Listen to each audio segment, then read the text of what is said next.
Thom Hartmann here on the news. You need to know this. The right-wingers are gloating after the Republican-written debt limit deal passed the House of Representatives yesterday with half of the Democratic caucus giving in.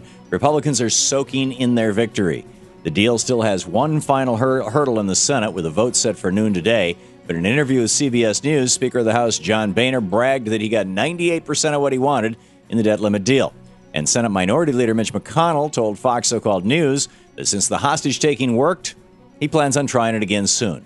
McConnell said about the debate, quote, "It set the template for the future. We'll be doing it all over again," end quote. So here we had a clean debt limit hike offered by Republicans a few weeks back, shot down by the president. Then a debt limit hike that included 15% revenue raisers, shot down by the president. So one has to wonder if this really was the best deal Democrats could have gotten. Not only that, Vice President Joe Biden admitted yesterday that the president was willing to use the 14th Amendment to raise the debt limit himself if all else failed. If that's true, then why do Democrats have to eat this Satan sandwich and pass this deal that will kneecap our crippled economy, thus giving Republicans a huge election issue heading into 2012? FAA workers are screwed. With the debt limit deal out of the way, it's time for Congress to resolve the FAA funding impasse, right? No.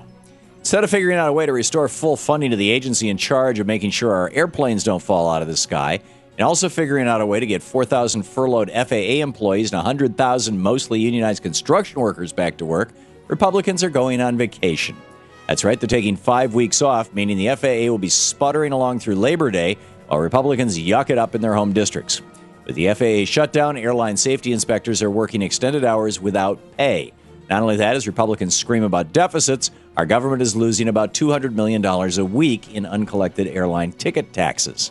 Let's hope it never happens, but if a plane goes down this month, call Speaker Boehner. In the best of the rest of the news, the billionaire Koch brothers are taking down democracy in Wisconsin.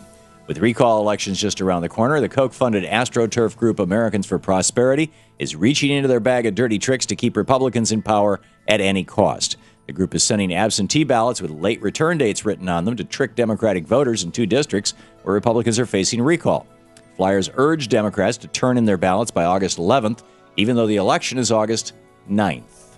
But besides blatant and possibly illegal voter suppression, Koch-funded Americans for Prosperity is also spending the big bucks in slanted TV ads, purchasing $150,000 in television ad time in Milwaukee. Wisconsin Democrats have filed a complaint against Americans for Prosperity, demanding that they stop the voter suppression tactics. Of course, election fraud like this is really the only way Republicans and their bad ideas can win elections in the first place. All those billion-dollar corporations that escaped without having to make a single sacrifice in the debt limit deal are now reporting massive profits. Caterpillar, Goodyear, and Apple reported all-time high revenues in the second quarter of 2011. They joined 72% of the corporations on the S&P 500 that beat analysts' profit forecasts. Meanwhile, unemployment is still above 9%, and GDP growth was far below expectations. Our for-the-rich, by-the-rich economy is booming, while the economy for the rest of us sinks deeper and deeper into depression. Nearly 5 months after the earthquake and tsunami, Japan's Fukushima nuclear plant is still spewing radiation. In fact, it's worse now than it ever has been, apparently. Yesterday, Tokyo Electric Power Company said it detected the highest radiation levels to date at the crippled nuclear facility, recording 10,000 millisieverts an hour, the maximum level the devices can even measure. Measurements were taken just outside ventilation stacks in reactors 1 and 2. The nuclear catastrophe, now entering its 5th month, is still as deadly as ever and should be taken as a warning to the rest of the nations, like us, who are still hooked on the most dangerous and expensive energy resource on the planet, nuclear energy. Can we now say the undefeated is defeated? The right-wing funded and oddly named movie about gubernatorial quitter and vice president loser Sarah Palin is on the skids at the box office. It's in its 3rd week in theaters. Ticket sales have plummeted, and the film brought in just $5,200 across the entire nation last week, about the price of gas for one of Palin's celebrity bus tours.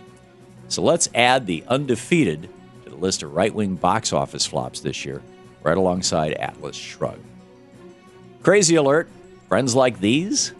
Republican presidential candidate Newt Gingrich whined yesterday that he should be the mainstream media's frontrunner and not Mitt Romney or Michelle Bachmann. Why? Because, Mitt says, he has the most followers on Twitter. Yep, it's true. Gingrich claimed he has 6 times more followers than all the other candidates combined, and it certainly looks that way when you check out Twitter. He's got 1.3 million followers, way more than anybody else. But how did he get them? Well, it turns out, according to his former staffers, he paid for them. That's right, former Gingrich staffers have come forward saying that Newt shelled out big bucks to firms that create Twitter sock puppet accounts just to follow people who want to boost their Twitter profile. 80% of Newt's followers are dummy accounts created only to follow Newt. Of course, considering how bad Newt's campaign is doing, it's only a matter of time before even the dummy accounts get a mind of their own and drop their support for Newt like pretty much everyone else has done. And that's the way it is today, Tuesday, August 2nd, 2011. I'm Thom Hartmann on the news.